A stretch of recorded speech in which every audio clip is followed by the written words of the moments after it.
Welcome back to Vital Signs, where we're talking with Dr. Doe, all things venous health, from cosmetic to medical issues with our veins. And we ended before the break talking a little bit about those unsightly spider veins and how easy it is to treat them today as opposed to maybe 20, 30 years ago.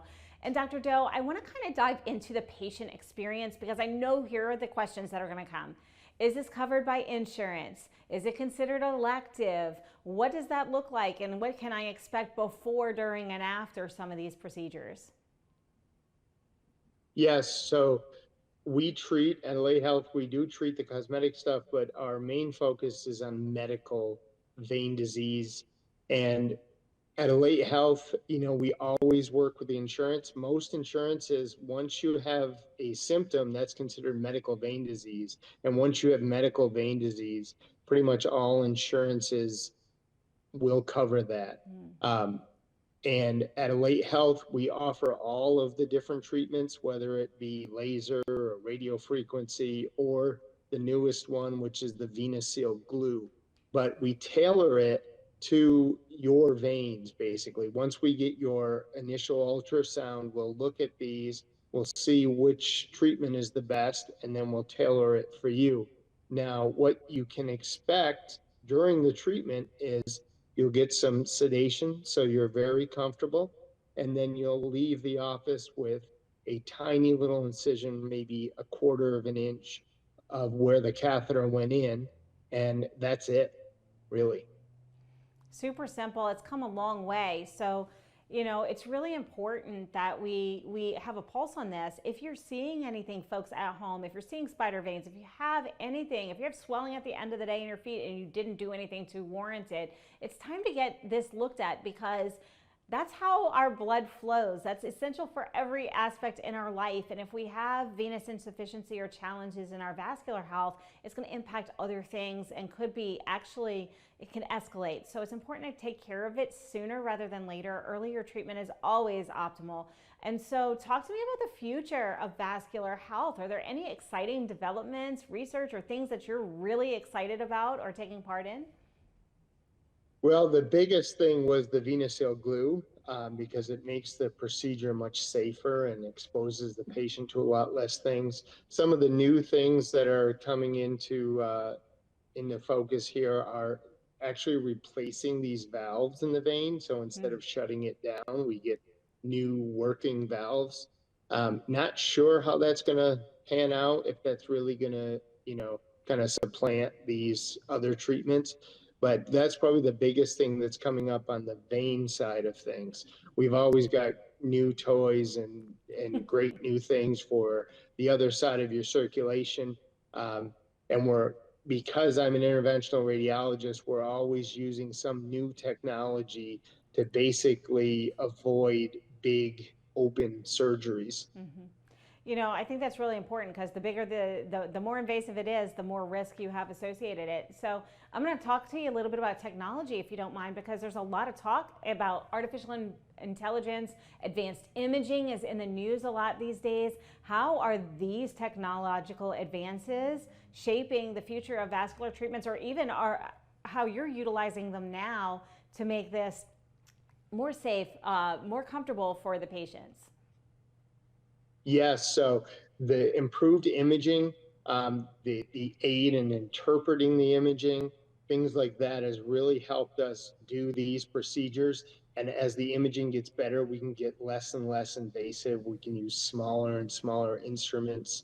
Um, you know, One of the greatest advances in the 21st century has been these little balloons. Everybody talks about, oh, I had to have a balloon in my blood vessel to open it up. Well, now we have new ones that have chemotherapy on the balloon, and these have just been a huge game changer for patients, really giving them much longer results, much better results. Things like that are happening all the time, and there's always new advances coming out, but all of these advances have just made our ability to do these procedures and to do them in a less invasive fashion um, for better recovery, faster recovery, and just as good, if not better, results for patients. That's fantastic. So is there anything else that you would like to leave viewers with? Any last little tips or hey, think about this regarding the importance of vascular health? Yes. So anything that makes you think twice, even if it's something in the back of your head just saying, hey, I don't really feel like going for a walk. Well, then that's probably a sign of something more going on, especially with venous disease. It's very slow to progress. So we just start to avoid activities and we don't realize why we're avoiding them. So, if you're not as active as you want to be, come and see us. Fantastic. And so if people are sitting on the couch thinking, oh my goodness, that's me, Dr. Doe, where can people go to learn more about vascular health and the treatments that you guys are offering at Alate? So you can always check us out at alatehealth.com, and you can always give us a call at 713-955-1707. So we've talked a lot about our venous health. We've talked a lot about when to get off our duff and get some help or look at it. I'm going to ask you to kind of connect the dots now. We talked about patient journey. We talked about what's unsightly, but where is the point where we absolutely have to do this? Because early intervention, I'm starting to see some decreased activity, if you will. Where is the point where it's like, this is non-negotiable anymore? Because some people like to put things off. Yes, I know you're at home saying, don't call me out. I'm feeling a little bit on the spotlight here. But when is it like, you cannot wait anymore? This has to be checked out.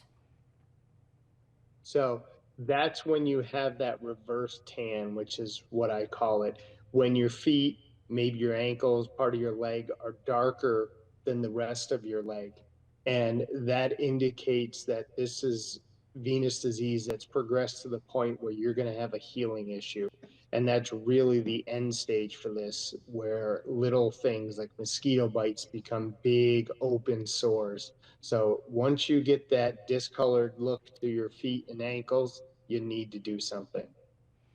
Well, I'm going to suggest that we need to do something sooner than that. But for those of you who are definitely the procrastinators in all thing health, if you see that your extremities, your feet are a little bit darker than the rest of your body, definitely reach out to Dr. Doe. And Dr. Doe, is there anything else that you really wanted to share with regards to venous health? Because you've been such a resource for us. Yes, the most important thing you can do in your life is walk. That's the best thing for your overall health. And if you can't do that, then you need to seek help. Fantastic. Thank you for that. I really appreciate you. Thank you for bringing your expertise. And folks at home, definitely reach out to Dr. Doe. Thank you for joining us today. Thank you. Have a good day. Absolutely. And you, yes, you heard so many things today on our show, but if you didn't take anything else away, take a walk. It is time to get moving. Make sure you take care of your vascular health, because once we get to the point of no return, it becomes a lot harder to treat and we have all kinds of other issues. So today is the day to take action. If you heard something from Dr. Doe, if you're dealing with spider veins, if you're dealing with varicose veins, if you're having swelling in your legs at the end of the day, today is the day to take action on that. Reach out to your practitioner, and until then, all things do come to an end, including the show, but we will be back same time, same station next week. Enjoy the rest of your day. This has been a Now Media Networks feature presentation. All rights reserved.